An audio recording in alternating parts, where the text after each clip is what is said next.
So Australia versus Namibia match 24 at Antigua நடந்து முடிஞ்சிருச்சுங்க. Australia தரமட்டம் ஆக்கிட்டாங்க நமீபியாவை. 9 wicket வித்தியாசத்துல win பண்ணிட்டாங்க. So 72 all out Namibia. அந்த டார்கெட்டை 5.3 ஓவர்ஸ்ல முடிச்சிட்டாங்க ஆஸ்திரேலியா.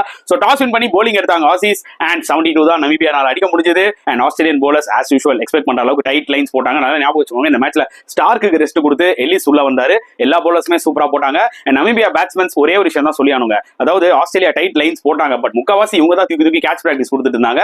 சாம்பா போலிங்ல வேணா நம்ம சொல்லலாம் ஒரு போல்டு இந்த சென்ஸ் விக்கெட் எல்பிடபிள்யூ அதெல்லாம் எடுத்தாரு. பட் மத்த போலர்ஸ்லாம் ஸ்டெம் டு ஸ்டெம் வச்சாங்க.